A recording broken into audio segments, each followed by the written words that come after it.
Good evening, everyone. Today's class is about DNA structure and organization. In the previous classes, we saw about nucleotide metabolism, purines, and pyrimidine metabolisms. Today, I go with DNA structure and organization.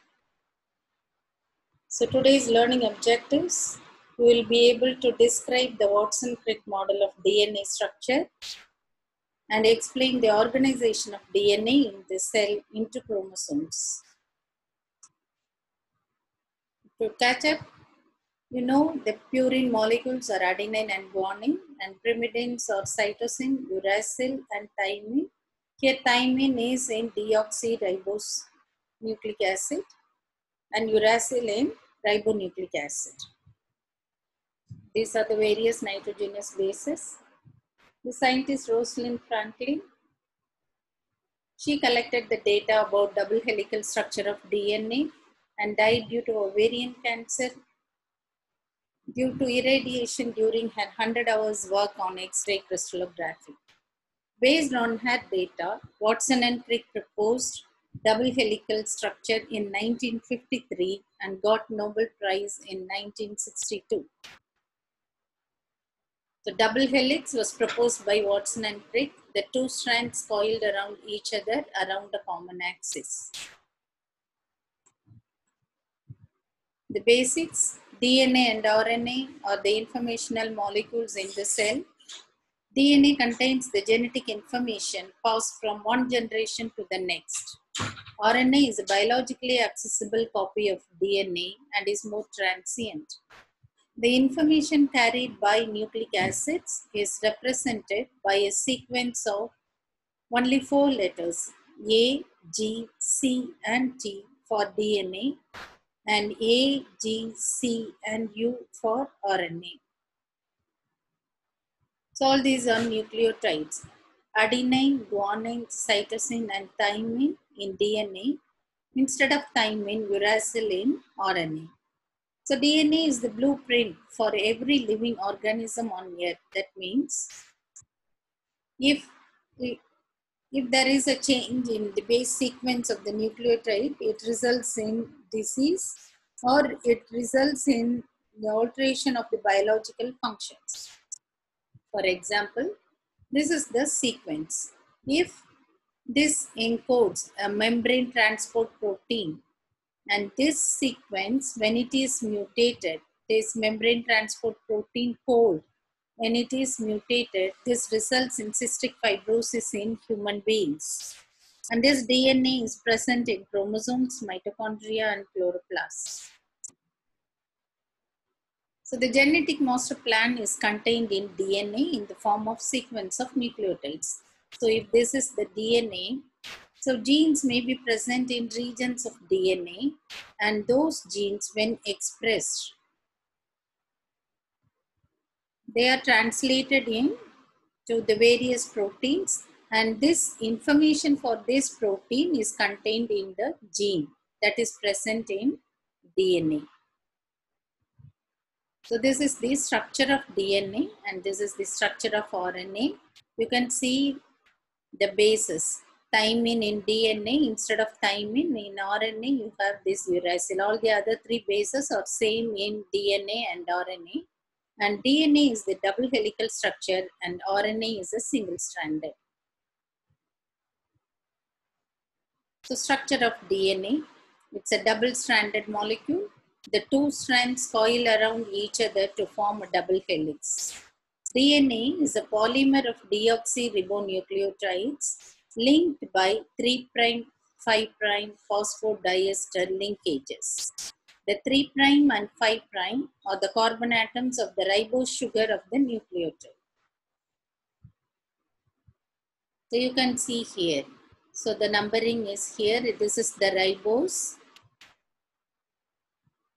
So when DNA is a polymer, each monomer consists of 3 components. A sugar, this is the sugar component, a phosphate, this is the phosphate group, and a base. Here the base is the adenine. So you have various nitrogenous bases 4 bases: adenine, guanine, thymine, and cytosine. In RNA, instead of thymine, you have uracil. So you can see the numberings here. The numbering 1, 2, 3 in the base. In ribose sugar, it is numbered as 1 prime, 2 prime, 3 prime, 4 prime, and 5 prime. So the carbon atoms in the ribose sugar are named as prime. The sequence of bases uniquely characterizes a nucleic acid, and this represents a form of linear information. It will be like this. That is sugar, phosphate, sugar, phosphate. The base will be projected like this. So this forms the backbone of the double helix. Sugar and phosphate forms the backbone, and these bases, they form the projections, stacked. So DNA, long unbranched polymer consisting of nucleotides joined by 3 prime to 5 prime phosphodiester linkages. The structure of RNA differs from that of DNA in two respects. One is the sugar units or riboses rather than deoxyriboses. So in DNA, the sugar present is deoxyribose. In RNA, the sugar present is ribose sugar. And one of the 4 major bases in RNA is uracil instead of thymine. I already told you. So in 3 prime 5 prime phosphodiester linkage, that means 3 prime hydroxyl group of the deoxyribose of one nucleotide binds with 5 prime hydroxyl group of the deoxyribose of another nucleotide through a phosphate bond. So the phosphodiester linkage is 3 prime to 5 prime. You can see here. So 3 prime of this ribose sugar, its base, it's a nucleotide. You can see the 3 components: phosphate group, ribose sugar, and there is a base here. So this is a monomer unit. This is linked to another monomer here. So the linkage is phosphodiester. So the 3 prime hydroxyl of this sugar binds with 5 prime hydroxyl of the subsequent sugar unit. This is the 3 prime 5 prime phosphodiester linkage. So this is in RNA and this is in DNA. So in both, the phosphodiester linkage is 3 prime to 5 prime.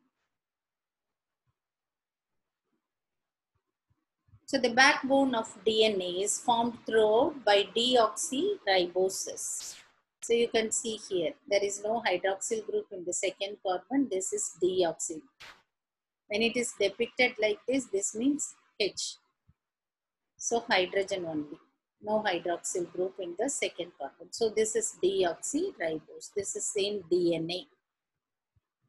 So they are linked by, as previously shown in the previous slide, this is from 3 prime to 5 prime. This is 5th carbon, 3 carbon, 3rd carbon in the ribose of the previous molecule, previous nucleotide. And this backbone is negatively charged because of the phosphate group. So negatively charged phosphate backbone. So one negative charge per residue. And the direction of this molecule is 5 prime to 3 prime. This is polarity of the DNA. You should not confuse this polarity with phosphodiester linkage. Phosphodiester linkage is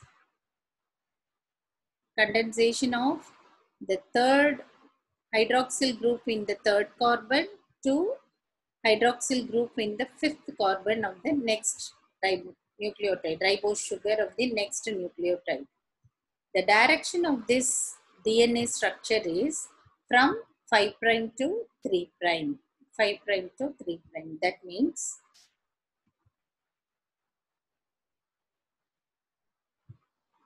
the 5 prime end here is having a free phosphate group, and the 3 prime end has free hydroxyl group. That is the polarity, 5 prime to 3 prime. So traditionally this is drawn as like this. So phosphate sugar backbone. These are the bases depicted here with a single letter. So this is the 5 prime end and this is the 3 prime end. Shorthand notation of this is only the bases.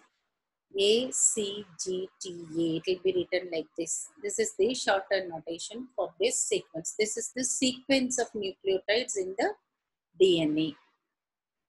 So these polynucleotide chains are anti-parallel. That is, this is a double-stranded molecule. So two polynucleotide chains, they are present as anti-parallel conformation.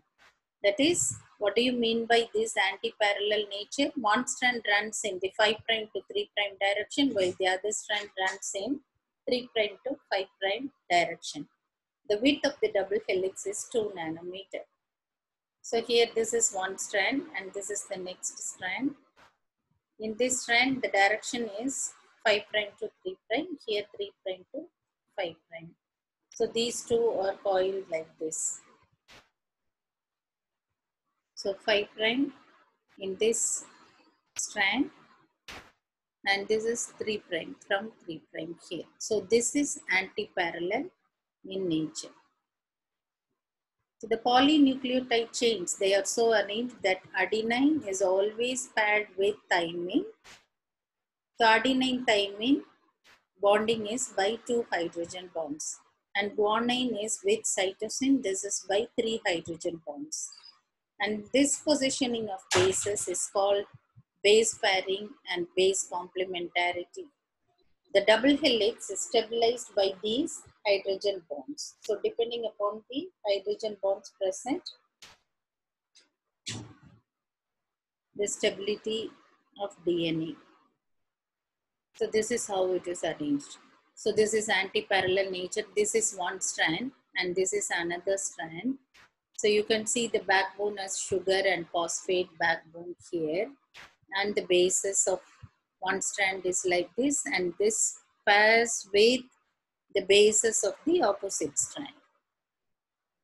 So always adenine pairing with thymine and guanine pairing with cytosine, and AT has 2 hydrogen bonds and GC always 3 hydrogen bonds. So because of this, so GC 3 hydrogen bonds and AT 2 hydrogen bonds, GC bond is always stronger by 50% than AT rich bonds. If the hydrogen bonds are disrupted, the two strands separate. The disruption of hydrogen bonds occurs if the pH of the DNA solution is altered or if the DNA solution is heated. So the phosphodiester bonds are not broken by either heating or changing of pH. So only the hydrogen bonds get disrupted. So here the hydrogen bonds are shown like this. Sugar phosphate backbone. This is sugar phosphate backbone. You can see here, this is one strand, and this is another strand. Here 5' to 3', and this strand 3' to 5'. You can see the hydrogen bonds. So guanine, cytosine, 3 hydrogen bonds. Adenine, thymine, 2 hydrogen bonds. Because of the hydrogen, number of hydrogen donor and acceptor present between these two bases. It has 3 hydrogen bonds and here 2 hydrogen bonds. So when DNA is heated,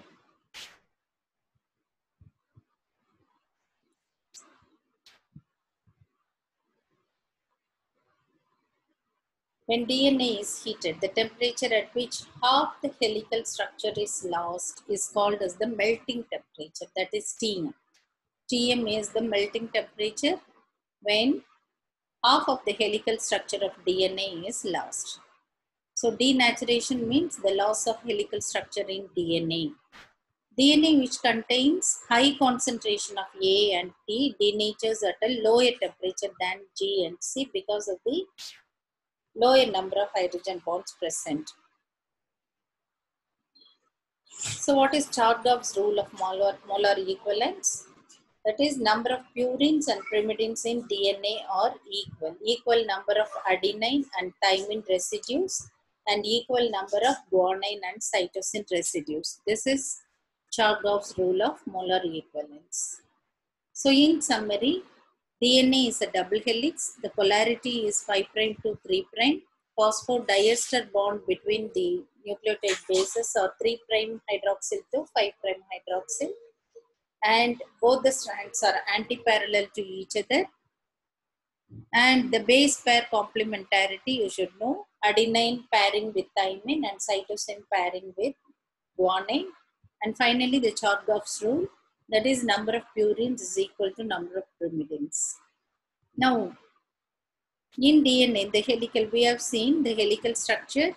So the DNA may be right-handed helix and left-handed helix. So this is right-handed and this is left-handed helix. These differ in different forms of DNA. So forms of the double helix, you have common form A, B and AZ.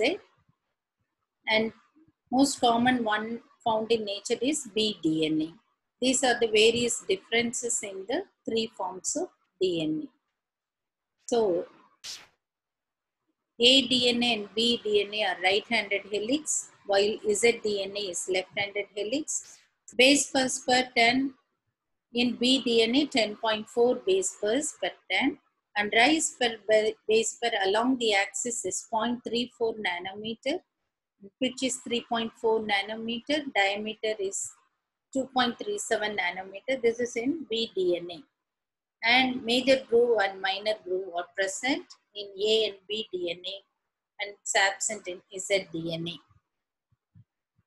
So forms of double helix, B form, this is described by Watson and Crick, predominantly formed form, and is right-handed helix, average 10 residues per turn of the helix. So this is the common axis, axis of symmetry. This is the axis of symmetry of this DNA. So 5' to 3' end, and another one is 3' to 5' end. This is the polarity. You can see here the base pairs, and this is the major groove and this is the minor groove present in the DNA. You can see here major groove and minor groove. Now this is the one turn. One turn means it contains one major groove and one minor groove of the DNA. And in one turn, 10.5 base pairs present in the DNA, and rise per base pair is 0.34 nanometer. The width is 2 nanometer. So this is the structure of DNA. You can see here the number of bases, and this is the major groove and minor groove. Both combined together is one turn of DNA. So A form formed moderately by dehydration of B form. It's again right-handed helix. It's bulkier, 11 base pairs per turn. And Z form left-handed helix, 12 base pairs. So next one is organization of DNA. So DNA length is 1 to 2 meters, but this should be contained in the nucleus size of 6 into 9 micrometer. So this whole length of DNA should be packaged into the nucleus. We can see how it is organized in the nucleus. For this packaging, we need the basic proteins, histones. The human cell contains 46 chromosomes. Eukaryotic DNA is associated with tightly bound basic proteins called histones. So for packaging of DNA, we need these basic proteins, histones. Histones make the DNA into basic structural units called nucleosomes. So what are histones? Histones are small proteins. They are positively charged because of their high content of lysine and arginine. We have 5 types of histones: H1, H2A, H2B, H3 and H4. Because of their positive charge, they form ionic bonds with negatively charged DNA. So we have 2 copies of all the 4 histone proteins, that is A, B, H2A and B, H3 and H4, each having 2 copies. So histone is an 4 particle is an octamer, and H1 is a single copy. H1 histone is loosely attached to DNA and can be easily extracted by salts. It helps for the packing of nucleosomes into compact structure. So this is the histone octamer. You can see two copies of H2A, H2B, H3 and H4. This is the H1 histone. So you can see how the DNA molecule is packaged. So these histone octamer, this is the core histone octamer particle. So this around this histone octamer, DNA is wound like this. So this is how it is packed. And this is the linker DNA. You can see here, this is the nucleosome core. So histone octamer, DNA is wound like this, 1/3/4 turn per particle. And here, when it is with H1 histone, it is a chromatosome. This is nucleosome, this is chromatosome. Chromatosome contains H1. So H1 is present in the linker DNA. So different levels of organization is nucleosomes, then nucleofilaments, then loop formation, finally chromosomes. So you can see here nucleosomes. In between you have this linker DNA. It's looking like a bead. So bead on a string appearance. So nucleosome bead, this is nucleosome bead, that is 8 histone molecules with 146 nucleotide pairs of DNA. So in this one octamer, you have 146 nucleotide pairs. It will be seen like this. So histone core of nucleosome, this is the linker DNA. So beads on a string appearance, this one.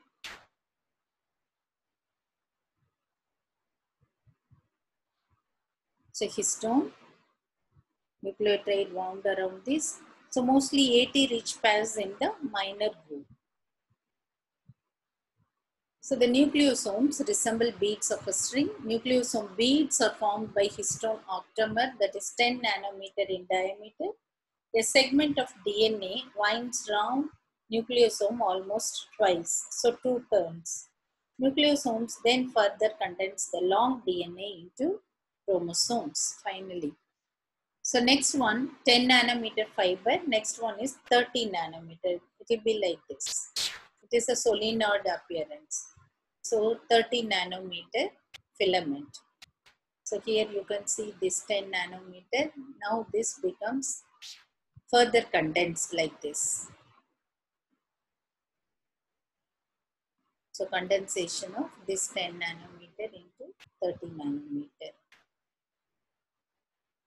So increasing ionic strength further condenses DNA. This structure can be reversed to 10 nanometer fiber when the ionic strength is decreased. So this can be reversed. Loosening of condensation of DNA. So this is the H1 histone. This is histone octamer. This is H1 histone. So naked DNA 2 nanometer, then beads on a string 10 nanometer chromatin fibril, then 30 nanometer chromatin fibril composed of nucleosomes. So chromatin is the long stretch of DNA in association with histones. Nucleosomes join together to form the polynucleosome, that is the nucleofilament, 30 nanometer fiber. Then this fiber is coiled to loops and anchor around a nuclear scaffold protein, and finally chromosome is formed. This is how it is packaged. You can see here, these are the loops formed. So 30 nanometer fiber forming loops like this. This is the nuclear scaffold protein. So wound around like this. So histone genes are present here. So packaging of DNA is like this. Winding around nucleosome, 7-fold of DNA and formation of 30 nanometer, here 40 folds. Loops then attached to scaffold protein, 1000 folds, finally 10,000 folds. So this is how DNA is tightly packed inside the nucleus. So here you can see DNA, naked DNA, beads on a string, 30 nanometer fiber, then loop formation. Then this is the rosette formation around the nuclear scaffold protein. Then coils around, it forms coils, 30 rosettes in each coil. Finally, chromatids. This is the chromosome. So chromatids, sister chromatids. So this you have a centromere here. This is the chromosome. This is how DNA is packed. So finally, chromosomes with centromere.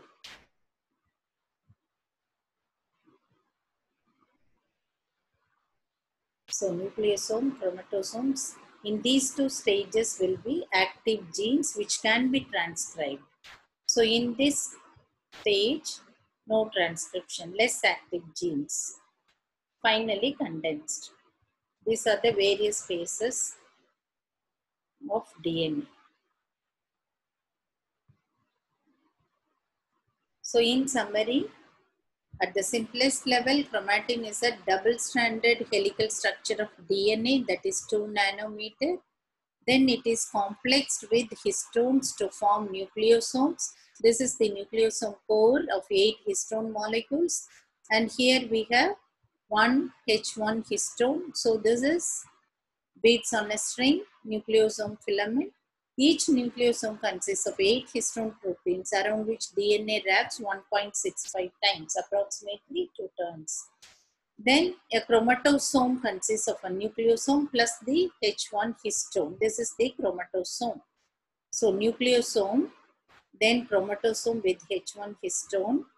Then the chromatosomes fold up to produce, this is the 30 nanometer nucleofilament. Then it forms the loops. So that forms loops averaging 300 nanometer in length. 300 nanometer in length. Then it is further condensed. These fibers are compressed and folded to produce 250 nanometer wide fiber. This is 700 nanometer. Then it is further condensed to 1400 nanometer. Tight coiling of this 250 nanometer fiber produces the chromatid of a chromosome. This is how DNA is packaged. Thank you. We can see in the next class.